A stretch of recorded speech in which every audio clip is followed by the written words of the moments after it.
Ars Electronica Curators, who will be headed by Olga Vad, curator, co-founder of NADO curating agency. Olga, are you here? Yes. Okay. So the floor is yours. Could you please, present all the participants? Definitely. So, first of all, I would like to thank you and Irina Neshina for this kind invitation. It was very nice to meet again with the colleagues in an online format and to reflect on the subject one more time. It's always very precious. So the next hour will be dedicated to the discussion of trends of art and technology in the pandemic reality. So this session is very much based around the festival, Ars Electronica Festival, that took place in September, and which is one of the most important venues in art and science, art and technology field. It's a festival with a 40 years history. And so during, because of the pandemic, for the first time in its history, it had an opportunity to go online and to build a huge part of the program online and invite collaborators from all over the world. So together with my co-curator Helena Niconole and Higher School of Economics, we had an opportunity to join the international program of the festival. During this session, we would like to present, what was done and to discuss with our participants how how this participation influenced the local communities and what are the trends, what trends formed during the pandemic. So I would like to present my colleagues. First of all, Christl Baur. Christl, are you here? Okay, I think. Yes, I am. Hey. Super. Yeah, I wanted for you to show. I wanted to show you to the audience first. So Christl is the head of Ars Electronica Festival, a researcher with an interdisciplinary background in art history, cultural management, and natural science. She is particularly interested in the conjunction of aesthetic and social practices that center on collaboration and experimentation and challenge dominant social, political, and economical protocols. Her research field encompasses topics such as video art, new media technology, computer, biotechnology, and interactive art, and she works at the nexus of art and science. Thank you, Christl. So I would also like to present Helena Niconole. Helena, are you here? Yes. Super. Yes, I am. So Helena is a new media artist, curator, and educator. She's initiator of Forecast 2022 online festival, a co-curator of the Saving the World online conference. Her works participated in Ars Electronica Festival, in CTM, MUTEC, Open Codes, at ZKM Museum, and other very important venues and events. She teaches courses on art and science and AI in arts and and AR in arts at many institutions in Russia.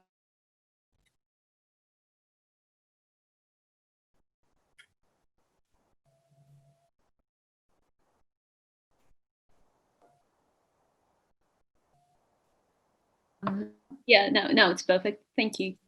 Super. And so our third participant is Andriesh Gandrabur. Andriesh. Hello. Hi. I'm here. Andriesh is head of Sound Art and Sound Design Department at High School of Economy, Art and Design School. Right. So now I would like to ask all of our three participants to give a short introduction. Each introduction will be around 10 minutes, and after that we will move to a discussion part and reflect on the subject of our topic. So Christl, I will give you the table. So could you give the presentation, please? Yes, thank you. I will share my screen with you. And can you, just a moment, can you see it? Yeah. Perfect. Well, thanks so much. Thanks, Olga, for the kind introduction. And of course, Ira, for, well, the wonderful organization of this huge conference day. And most and for all, also for your participation in the festival. Because the essence of the festival really were the partners and the network of the partners. Without everyone, all of you, the festival would have not existed in such a way as it did. And what I wanted to mention as the most important point this year was that we did not want to disappear into the net. We wanted to actually emerge out of the network and manifest ourselves in many places around the world. And that means especially thinking about the times when we started organizing and first discussing a potential way of delivering a festival this year, we all were sitting at home. And being this distance from my colleagues, being this distance from the artists that we usually work with and all the partners, it was this key motivation that we wished for not doing something simply online. And out of this, it always was an experiment, but it turned out to be a hugely successful experiment. And I mean, you can tell me your opinions later, and I'd love to hear them. But from our point of view and the feedback that we received so far was incredible. But before we go into the details of that, I'd like to give a short overview of what the festival was about for the ones that haven't seen or heard anything yet. So in Kepler's Gardens, usually the festival has a topic every year, and all the programs that we organize in Linz, in Austria, are developed around this topic. This year, however, felt somehow wrong to put out a huge festival topic like we usually do, as the festival was not centralized in Linz anymore, but decentralized around the world. So it was much more important to give a platform, not just to the cultural communities and the partners, but actually a platform for the topics of those cultural communities, of the communities around the world.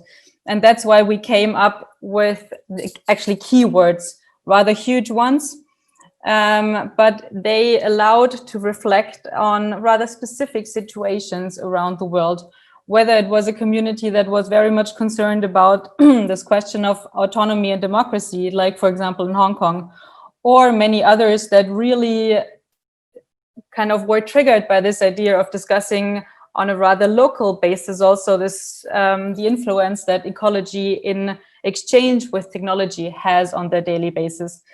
And interestingly enough, and I think that actually stands quite for our time, this topic of ecology and technology kind of received a huge feedback in the different programs that the partners around the world organized. And I think that's also a phenomenon, that this is not a topic that is only relevant for some of us, but for communities around the world.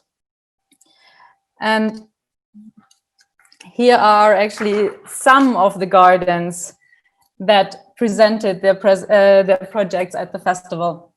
And we are proud to report that we, of course, have partners in huge cities like Tokyo or Sydney or Amsterdam, but we also had partners that represented regions like the Oslo Fjord or Silicon Valley, but also small cities like Yamaguchi in Japan, or a region like in Chile with Austral.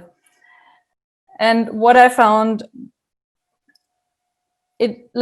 this idea of taking our audience onto a journey around the world, and that was manifested to the programs of the partners. But this idea was born in and during the times of pandemics when we weren't able to travel, and all of us were actually missing it quite a lot. And I think I can speak for a huge part of our audiences, not just today, but in general. And when approaching the partners in the beginning, it was, I think, like the first ones we approached in May kind of to see how this idea of the festival is reflecting on them and what kind of ideas it triggers. The enthusiasm and the positive energy that we received just with, putting some of our ideas and very rough ideas in the beginning on the table was incredible. And I think what also really helped to the success of the festival was what was visible already in the very first beginning, that there is a media arts community out there, that there is a huge network out there. That is not just the Ars Electronica network, but every partner individually activated their own network, their own local institutes, the artists that they were able to invite. And actually, Vicente Matallana, he's the director of the Beep collection, on the first day of the festival, I think after the first hour, he texted me and he was like, that's what media arts can do if we work together as a community. And we are a community worldwide.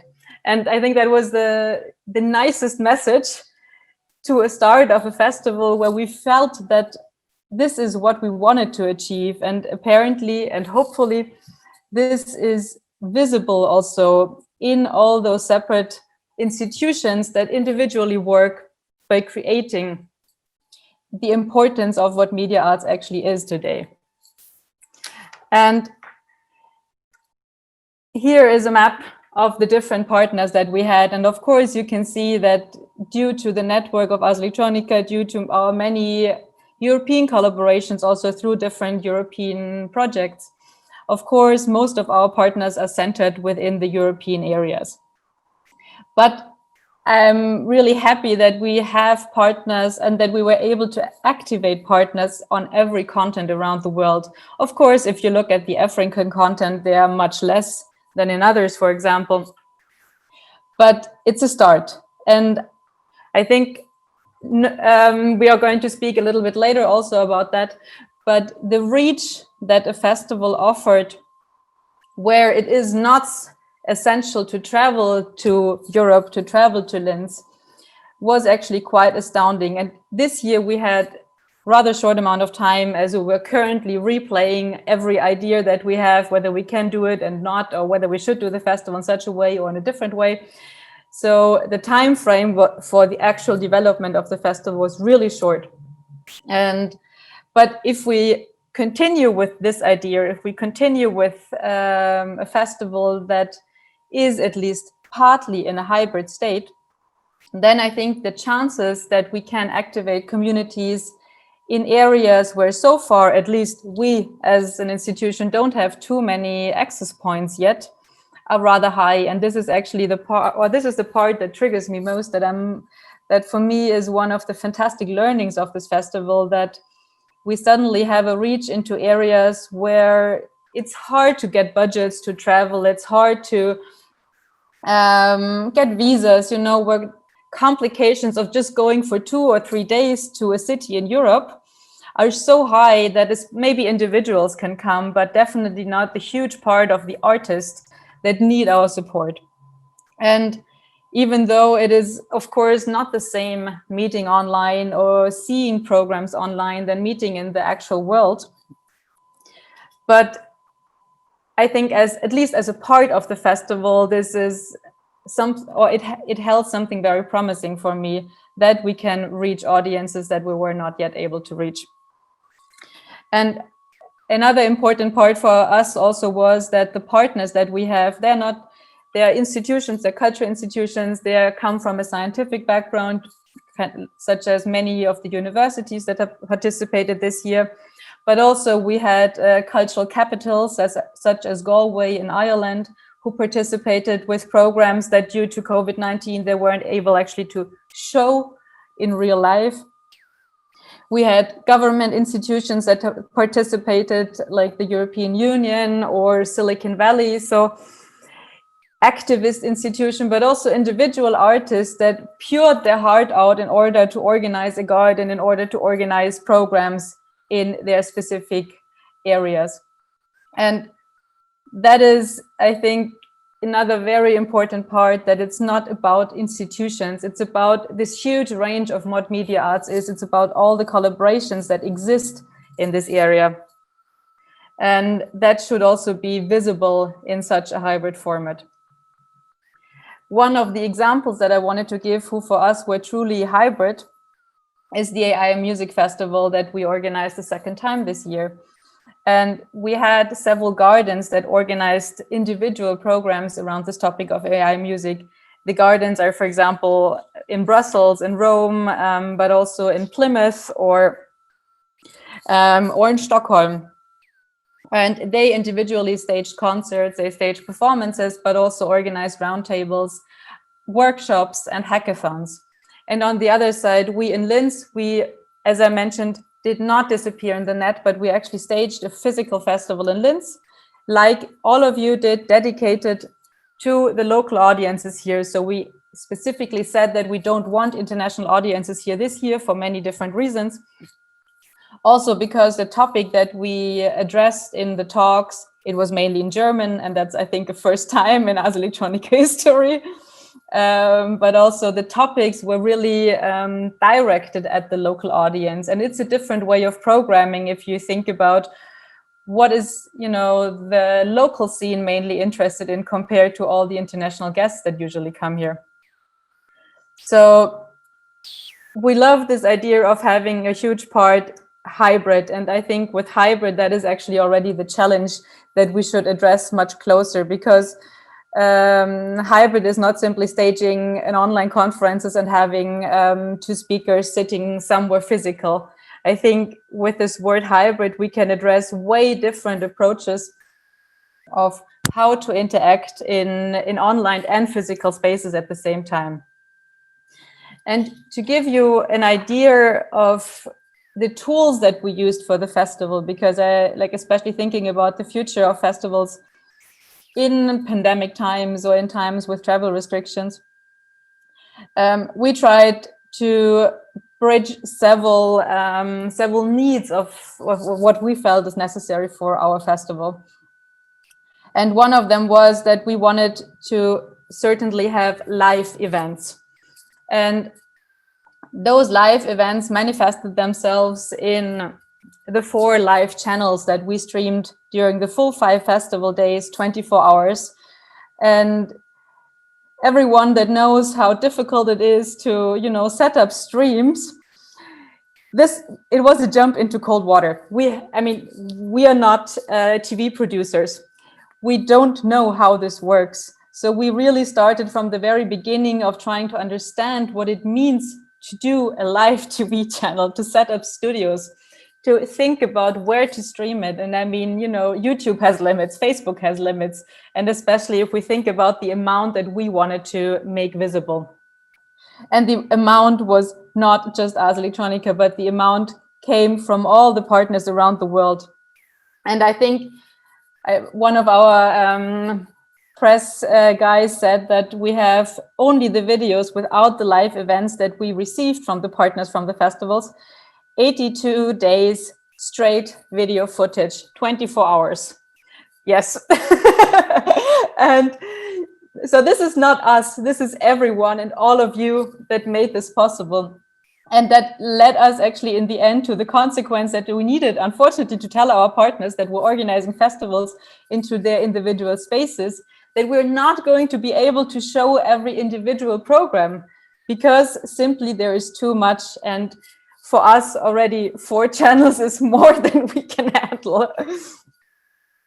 But I think especially with this different ways of doing channels with, live talks, kind of experimental formats, but also journeys into artist labs, into artist minds, into their current projects, as well as high philosophical discussions of what uncertainty in our time means the variety of the programs that we were able to present was huge.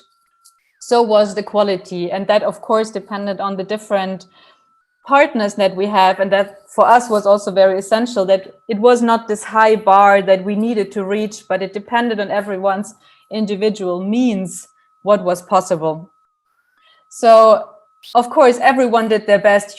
Bigger institutions had different possibilities than smaller or individual artists. But for us, it was important that everyone was present and not judged on their quality or judged on the technical possibilities that they had. Then, I mean, you saw probably that a lot was happening on social media, on Twitter, on Facebook, on Instagram, but that also for us is a learning that we need to integrate those formats even more in the coming years. But we need a huger team actually there. We weren't really prepared for that.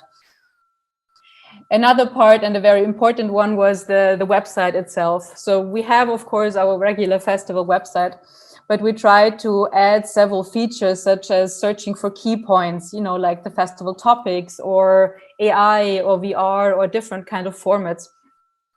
And I think that was necessary in order to actually find something on the website. And I know that it already was difficult enough to do so.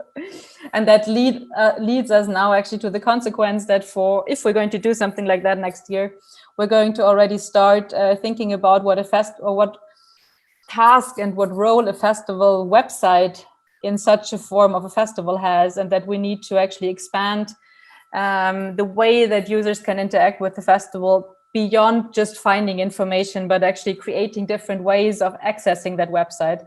And that is a research point that we actually started already now in fall, to think about how we can expand the website, that it's easier to differ between what is happening locally from partners around the world, what is happening somewhere physically, where can people go and see and do stuff.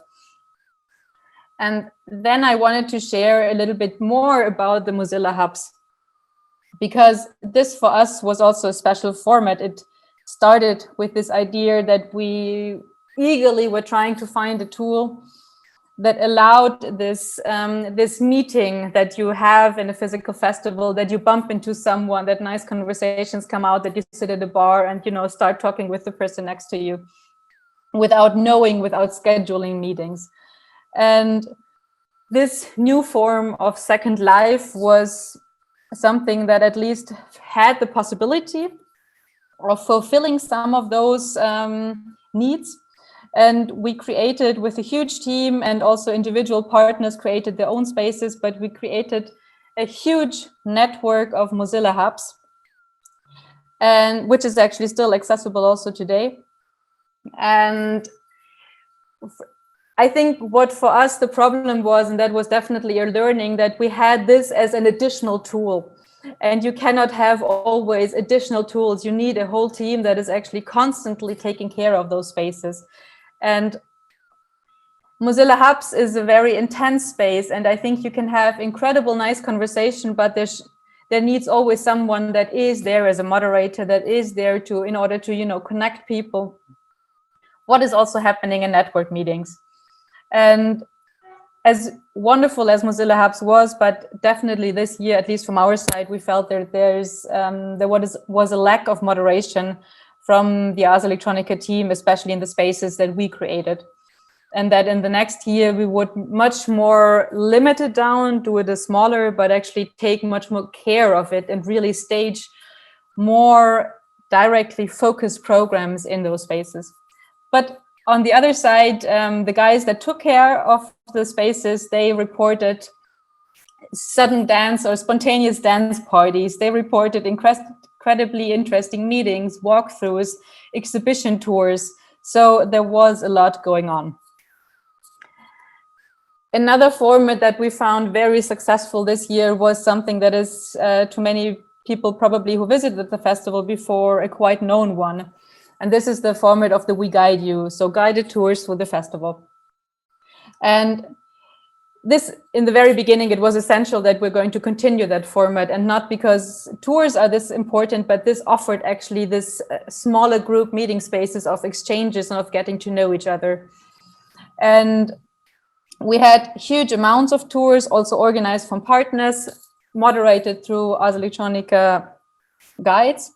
And it was a visit into different gardens. So it was groups, smaller groups where people had to register, and where facilitators from the different gardens were virtually present in order to individually introduce their gardens and their programs, and actually to get in direct exchange with also other garden organizers, but also with the audience, and really have nice conversations about certain topics.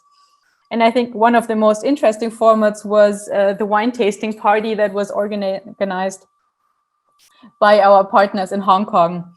And that idea was just beyond, it was fantastic. They had a physical gallery space where they actually set up screens so that the audiences in the space could individually interact with the international participants. And Maurice Benayoun, who initiated this project, took care that there was a nice conversation ongoing, and his partners as well, and that there was always, an incredible discussion. And the quick, unfortunately, I wasn't able to join, but the quick sneak peeks I had into those conversations, it seemed to be very interesting, and an example for a really well-organized hybrid model of one part of the festival. The Ars Electronica Journeys were another format that we actually coined this year, thinking about the way of how we can create exhibitions online and not actually having to make 3D renderings or having 3D spaces, but actually engaging with artists that are not able to travel. And also, of course, one of the intention was to give fees and give support to artists through giving them a project that can be presented at the festival. And we commissioned video projects where we asked the individual artists to take us on a journey to the places where they are currently based, to the places, to their labs, to the places where they work, to topics that they have or that they throw around in their minds at the moment that they want to, develop something out of it.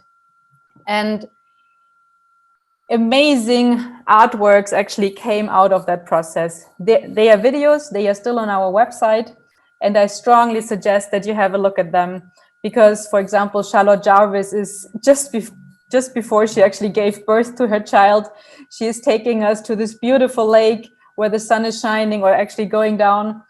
And she tells about her research about the topic of especially InPOS, this female semen that she created. And she goes in detail about the collaborations that and all the topics and the philosophical approaches. So this is very, very, it's fantastic that she did that. Also, Rocio Berenguer, for example, took us to Paris, thinking about a different reality of, what could happen in COVID-19, but way beyond this, and how a stranger that encounters Paris in such a time, what kind of questions come to their mind and how they discuss or think about this reality that we're living in. So it's have a look at it. And last but not least, a hybrid festival is of course not an online festival. So there were programs that we presented in Linz, such as the winners of the Ars Electronica Prix, as well as the Starts Prize. There were physical exhibitions here in our very new festival location. Unfortunately, we had to leave the Post City behind us and go to the Johannes Kepler University. And this campus offers us a wonderful new way of staging a festival outside of this post-industrial space, much more in a green environment with beautiful spaces and lakes. And actually here you have some images, bright blue skies, a space where you can wander and meander around. And that was also the way that we staged the exhibitions of this year's festival. We put them outside. We didn't have inside exhibitions, or at least hardly any. And that was a very nice challenge, not just for us curators, but also for the artists, because suddenly it was about staging media arts, not just for a couple of hours, but for several days outside, under the bright sun, under possible rain, and what kind of solutions and way we could find in order to prevent that. Luckily, we didn't have any rain, just bright sunshine. So the stars were on our side. We had a wonderful festival, and I hope the ones that participated, so did you. And I really hope that next year we can again welcome you in Linz on this beautiful campus of the Johannes Kepler University so that you can see it in real life. Thank you very much. Thank you, Christl, very much for this beautiful presentation. The festival looks amazing, and we shared with my colleague artists that this year we really miss Linz so much, because it came to like a tradition to visit Ars Electronica almost each year. You mentioned, I mean, you demonstrated this very very interesting map with so many locations around the world, and it's, for me, it's also would be very interesting to see the mapping of the topics that were important for each country. It would be. That's a nice suggestion. Thank you. I will prepare something. Welcome. So thank you so much. Now we will move to Helena Niconole, my co-curator. This year, in the frame of Ars Electronica Festival, together we created a project called Dataset versus Mindsets, post-Soviet explorations of the digital control society. And now Helena will speak more about that.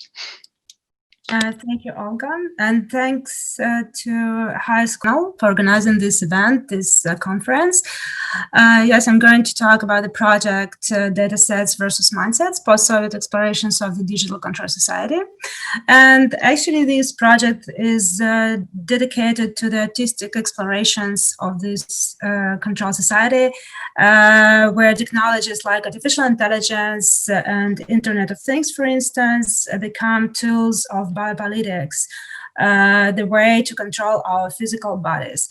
And actually, me and Olga, we had this concept in mind before the pandemic, but we decided to keep this idea because we thought that it became even more relevant in pandemic times, when, as we know, that many states saw surveillance and digital control tools as the main responses. I can mention that such tools like social monitoring applications and surveillance within IP cameras, for instance.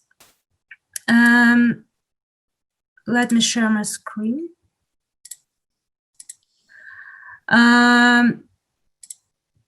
Yes, actually the project has many online and offline parts. We had this exhibition in the physical space in Electro Museum. We had online conference. We had performance program, which happened physically in Powerhouse and also was streamed to Ars Electronica website. And some of our performances were also part of AI Music Festival. And we also have our website, our web platform, which is kind of collecting all online parts of the project in one place. And the project explores the boundaries of the real and the virtual, not only within the framework of the exhibition space, but also within this online part. Here you can also, we have this interactive interface of the site, and I cannot show you this now because my camera is used by Zoom. But if you connect to our website, datasetsmindset.com, you can explore our website within this interactive interface.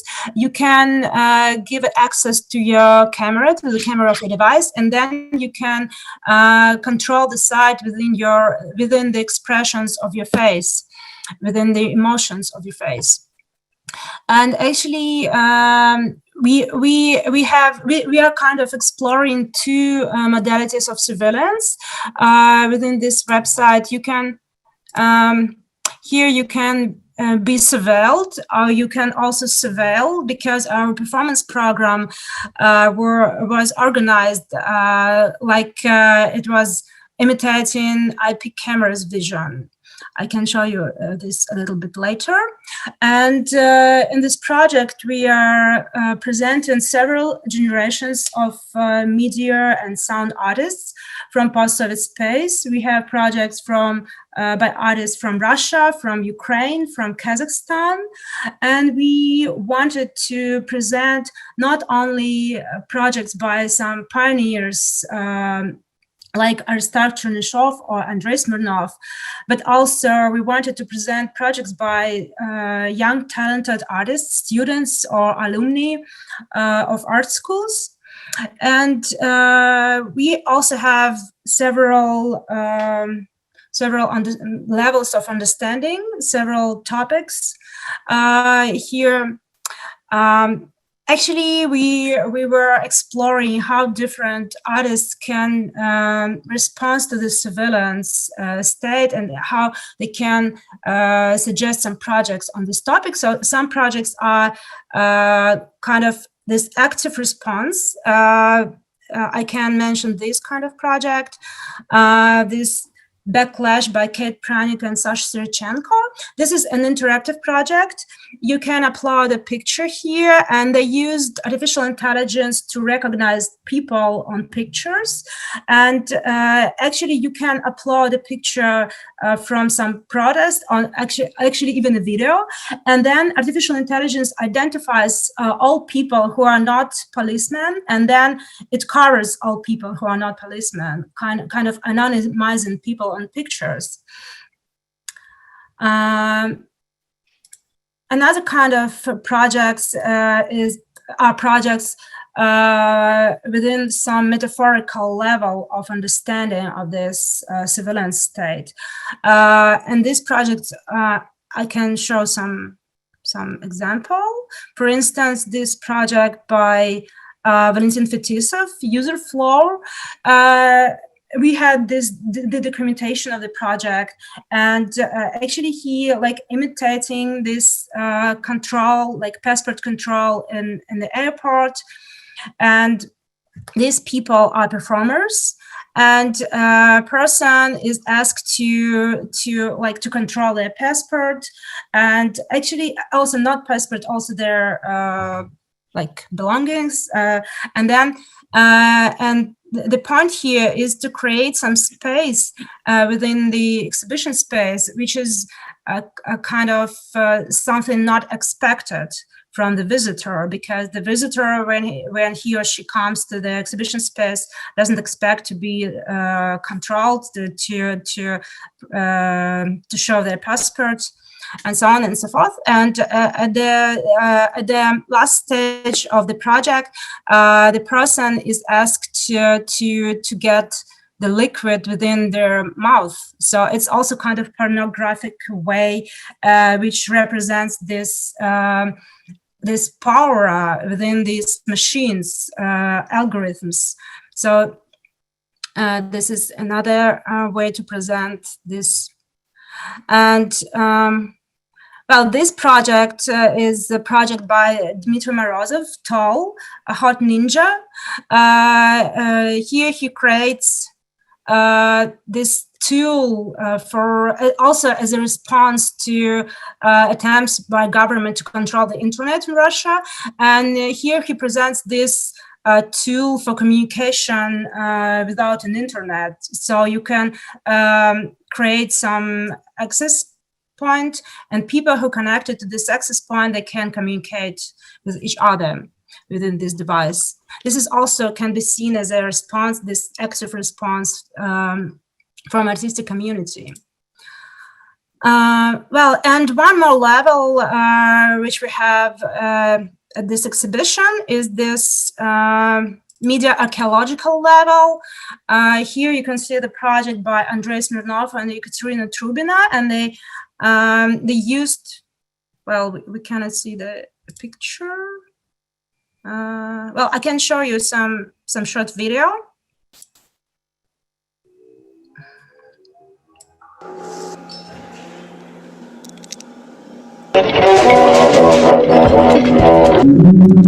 Можно и подождать, если есть чего ждать. actually, artists here, they use the technology developed by Leo Terman. They use this technology to create this device which can translate, which can first kind of transpose some message, some sound into light, and then within this device you can kind of read this message again. You can transpose light into sound.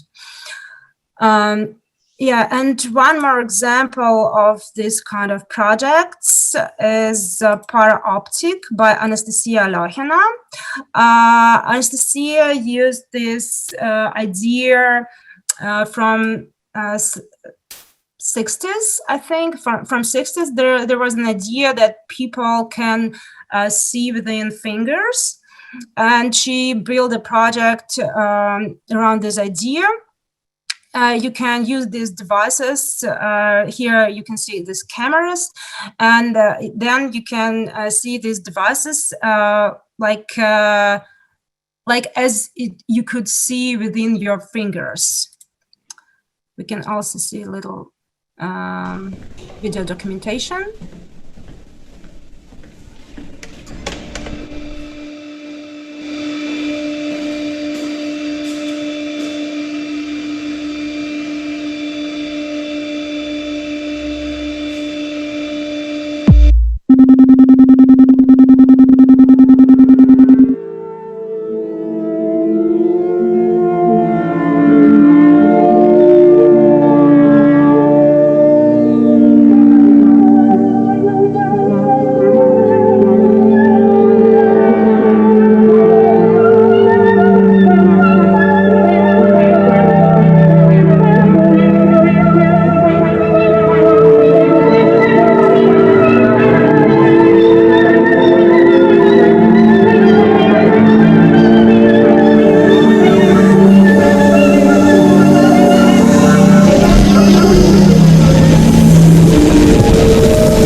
Yes, we had this installation in the exhibition space. And well, I think I can show one more project from our performance program. This project by Maria Malakova, Water is Water. And in this performance, she used the same spy device developed by Leo Theraman, but she created a performance based on this idea. We can watch some maybe short piece.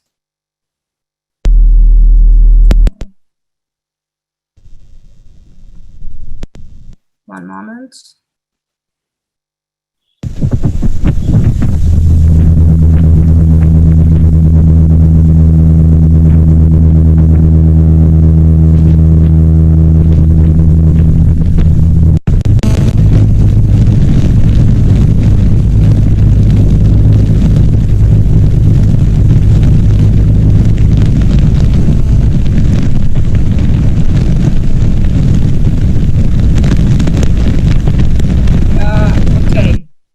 And well, I really like that we have some connections within the ideas between our performance program and our online and offline exhibition. And what I wanted to add maybe is that was really important to kind of to connect the whole community, to bring all artists together for this project. And maybe Olga wants to add something. No, we're out of the schedule, so I think it's better if we move to Andriesh to give him an opportunity to present his project, and maybe we will have a few minutes to, to build the discussion. Hello. So I want to tell you about our project and our garden. I will show you some pictures. It will be more more easy for me to describe. So our target was to create sound and music. First of all, music performance that includes artificial intelligence, musical artificial intelligence, and generative technologies to create like really musical performance, musical gig. And so the first of all, I will start from the Nubert application. So this is application just in Apple. You can download it in the iPhone and use it for create music just for you. It's artificial intelligence that analyze your preferences, your musical taste, and gives you what you want, like creating the music for you. How it works? The Moobirds works with a lot of musical producers, and musical producers deconstructing their songs and put it in like scenes, and program analyzing these scenes and mix it for people. It's easy. So the guy sitting here, he controls the artificial intelligence and play with it. He only can input the style of music and the tempo, and that's all. That's all what he can control. And so the all of musicians was controlled musically by this Newbert's artificial intelligence musician. And the second technology, like generative from the landscape, it was the modular system of sound models, and it controls by camera that filming the landscape and use the image as envelopes for different models. So it was really generative. Like modular system is generative by itself, and it will be more generative with this controller by landscape. And it was more computers that use the geolocation, numbers from geolocation to control effects for singers and synths also. So it was really unexpected happenings all the time. Like we cannot control half of the sounds and music that we listen, so we need to react really quick because the boat's moving all the time, and we hear the sounds, and the artificial intelligence doing something by itself, by own decisions. And yeah, it was like an hour of or no more, like hour and a half we improvise like this with these technologies, and yeah, it was nice and really beautiful views. That's me. That's all. It was shorty report. Thank you so much, Andriesh, for such a short and nice introduction to our project. And what I want to include is this. Thank you so much, Christl. Thank you so much, Ars Electronica, for giving us that opportunity to think about that. Because before you proposed us to think in this direction, we had no idea that we are capable to create such things. And I also want to correct Andriesh a little bit, because he was responsible for all of this as a curator, but so deep in the process that he forgot that this thing we did it for almost 4 hours, and we rented this boat and we started improvisation, and the light went off and we found ourselves in a complete darkness, improvising so in the middle of the nowhere.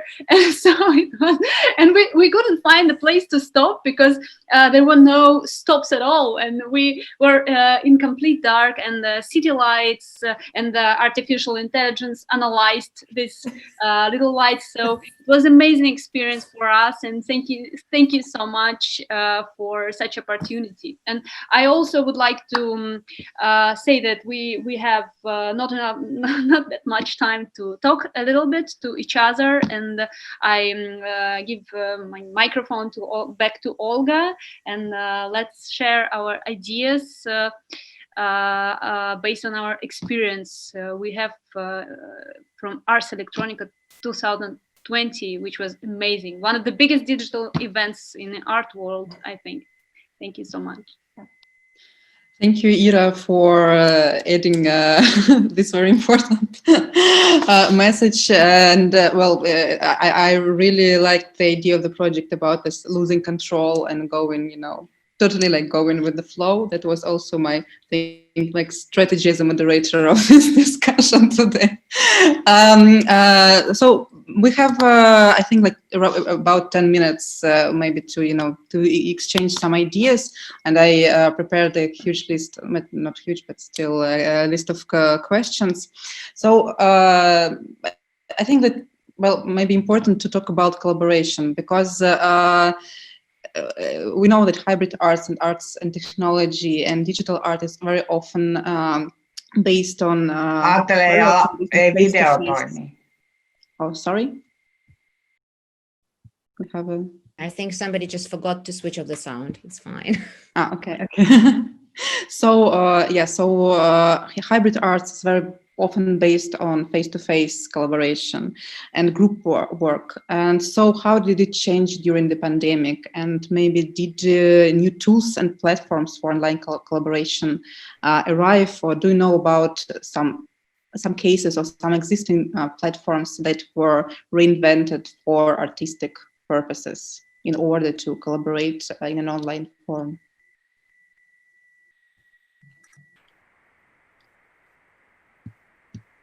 Do you want? Does anyone want to contribute to this topic? Yeah, sure. I'm happy to say something. I think, like from experience with all the collaborations that we have, I don't think there has, or at least not to my knowledge, there is any specific tools for artistic collaborations. I mean, so far, like in all the European and the residency projects, we use the regular tools like everyone uses, whether it's communication tools, but also, whiteboards like Miro, or digital options. And I mean, there are millions out of there, some better, some are worse. And there are, of course, interesting conference tools, but to keep it short, I don't think there's any specifically for artistic collaborations. If someone knows something, please, I'm very interested. In terms of communicating, in terms of exchanges, of course, the pandemic changed a lot. And I mean, especially also the residencies that we organize are usually, you go somewhere to spend some time in a physical place and exchange with the researchers and exchange with the cultural community there, or the scientific. And that, of course, was not possible. But after some, a couple of months where everyone was kind of static and not knowing what to do, I think a lot of people were actually embracing this opportunity of thinking about their works in a different way, of maybe also questioning the way of presenting your works. And of course, I mean, giving the need, many of the developed works, at least received also a digital part of that work. So before it was maybe supposed to be only an installation for a festival, but now in order to present a work somewhere, you needed to find an aggregate state of digital space. And although that, of course, a residency, for example, is usually, 1 to 3 months or something like that, that stretch the time of residencies, of course. But on the other side, I think that for many of the institutions, that was quite interesting, an interesting process. And at least the partners that we work with, they are rather pragmatic, and you just, you go with it. There's nothing you can do about it. So you find a way of getting the best out of it. Super. Yeah, thank you so much. Helena, maybe I will have a question for you. So, as an independent curator and artist, so do you feel that the pandemic somehow changed art and technology ecosystem and set to zero existing power dynamic between institutions and independent art scene? And what was the most challenging about this pandemic period and switching to online mode in so many cases? Well, I can just tell about the project which we curated together with you. I think the most challenging was actually low budget. Because we didn't have any budget at all, almost. So we were not able to pay artist fees in these difficult times, and we didn't have support from big institutions. And at the same moment, that was a really great moment to connect the whole community. We had some institutions which supported us, like Electro Museum and Powerhouse, for instance. And and about this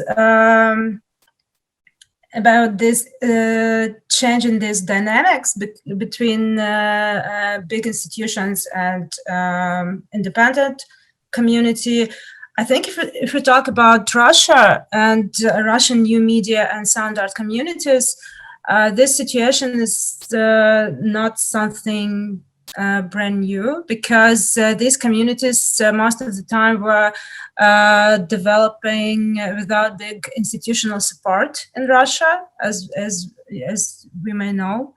And and at the same moment, from my perspective, the most interesting and avant-garde things have been happening here, within these communities. So it's, I don't know. But maybe something changed, because we were able to organize such an interesting event without big budget, for instance. So that was a great part. We also could, and we engaged people from different cities to connect to our online conference, for instance, because our participants were from Moscow, St. Petersburg, Kaliningrad, and Lev Manovich joined us from Korea. So it wouldn't be possible, I think, if we had to have this conference in physical space, because we didn't have budget to bring Lev Manovich from Korea. But yeah, so, well, I don't know if I answered your questions. Well, yeah, of course. So maybe I can also add that, what I felt, because of course, definitely this lack of finances was one of the main, issues of the pandemic realities. So the institutions stopped most of their programs, and exhibitions were postponed till the next year. And all this situation of uncertainty, financial uncertainty, also is very unstabilizing. And on one hand, On the other hand, there was what I felt. There was some kind of a freeing feeling, which made me more free, I think. That even though you don't have a big budget, you still can do something meaningful and something that makes sense, which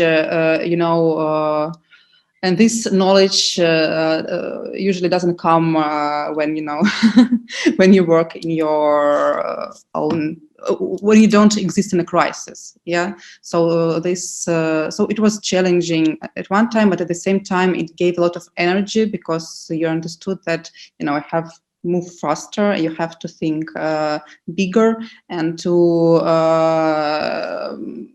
to move more quickly. So and I think that I think that's my idea about that, if to look positively at the situation. I don't know. So what also is very interesting to me, because Irina wrote me that we have some more time for the discussion. So did you notice? I think we discussed about that online formats, it gives more visibility to artists' ideas and communities that were not presented before, or presented poorly.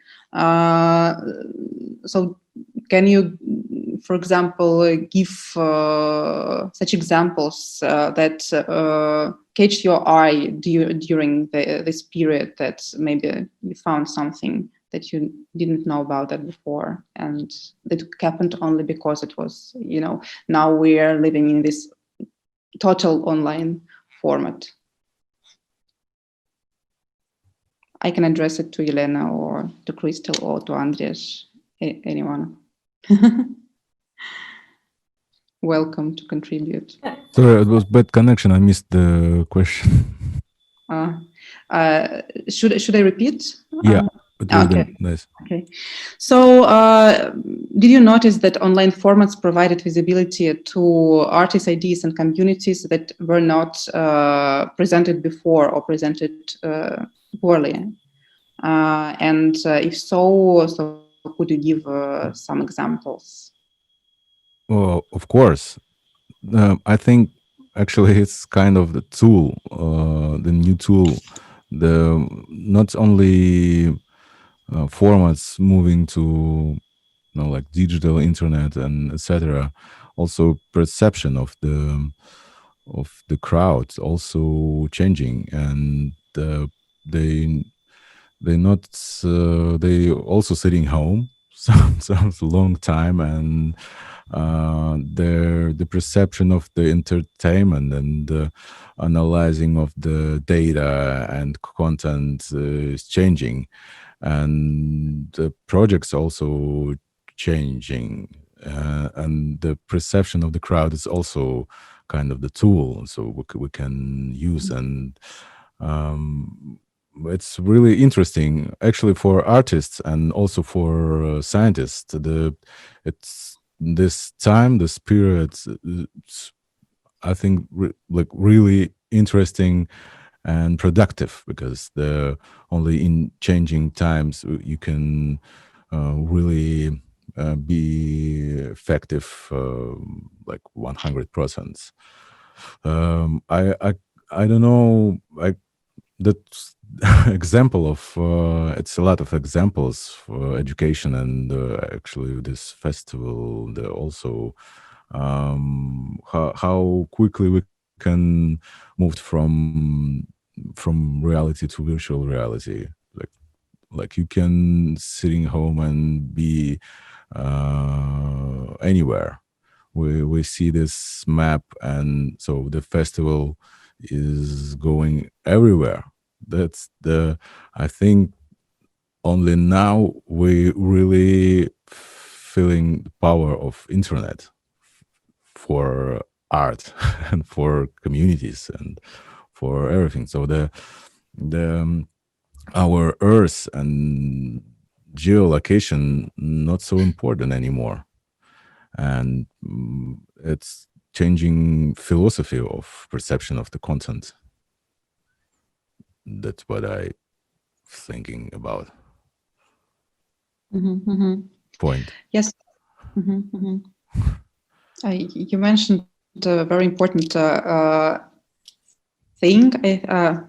For me, for example, that about the audience, that the audience is also changing, and we probably, maybe, I don't know, I can talk only about me, start to pay more attention to the user experience of the content that we make, and to find a better ways to deliver the meanings and the meanings that we want to deliver. So yeah, for sure. And with the sound, for sure, also the sound as a phenomenal thing goes bigger, I think, in the minds. Like I don't know why, but because it's more realistic to, like, before the audience pay attention more for visual things, because this is eyes, this is video, this is graphics, and now they also pay attention for the sound as well. So the sonic experience start to be also our tool to create art. I maybe can add something. It's not so easy actually to talk in general, but I can talk about our project. That one of our aims was to present established artists together with young talented artists, students, and alumni, and in an international context. So we wanted to make young talented artists more visible within this online format. That was one of our aims. I think like that is especially one of the possibilities that now you were able to present, I don't know, 20 Russian artists at the festival. Usually we have maybe, I don't know, 10 at most.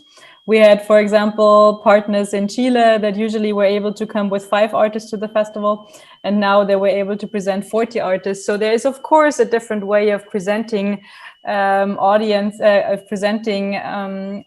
in an international context. But on the other side, it would.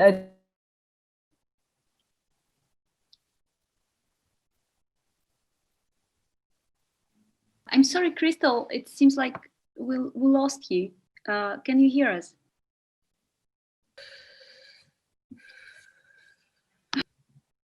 We can play in so that you actually address and that you create interest.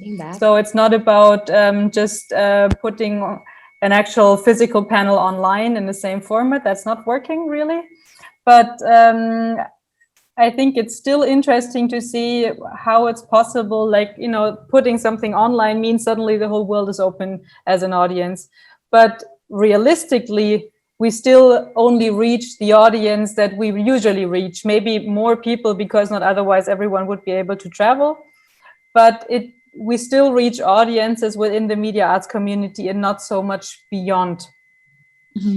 At least realistically speaking. And I think that is interesting if you think, you know, if we now think about next step and what is important to do with such online possibilities, taking away also the disadvantages, but thinking about what measures and what needs do we have to kind of address also people that would not usually take place in a media arts festival, and you cannot blame them because they wouldn't travel, but now they actually have the opportunity. But what do we need to do in order to actually reach them?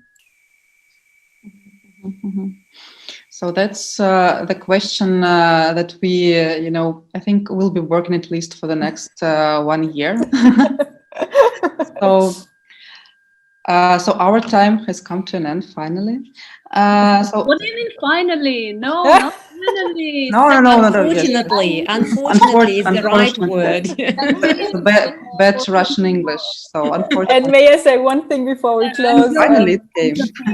I mean, we started this conference almost forever ago. This morning with a wonderful lecture by Lev Manovich, who gave us a great impression of 2050 and how the world will look in 2050. And we end our conference day today with this amazing round table. And thank you, Christl, for giving us a glimpse of actually the future, because you have a real data from all these participants from all over the world. And I absolutely agree with the main challenge of reaching people with this huge amount of data we have now. So it was short, sadly. I wish we could continue, but let's keep up with the schedule. And I want to thank you all from my behalf. And then I give microphone to Ludmila Lyabyeva, our head moderator today, to say the final words. Thank you so much, Irina. Yes, just a few words before we finally go to this non-player piano sound performance, which I'm personally looking forward to because I was absolutely amazed by the pictures. Unfortunately, I wasn't able to participate. It's a shame. So before we do, I just want to thank every participant who has contributed to this fantastic conference day. And thank you so much for sharing your thoughts and visions of the future human. And what I can say from this whole experience, we have got a very interesting picture, I would say very complex, deep, polyphonic, sincere, and humane. And this is, I think, the best result we could have got from this first day. Thank you so much. And I'd like to also pass the Zoom torch to our colleagues in St. Petersburg, who will be in charge of the rest of the conference starting tomorrow. But for today, we have a beautiful ending with the performance which Andriesh spoke about. So shall we just go and enjoy in a very, old-fashioned human way? Thank you so much. Thank you. Bye-bye, everyone. Yes, let's go. Let's watch the performance and listen. Thank you. Thank you. Thanks. Bye-bye.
Thank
you.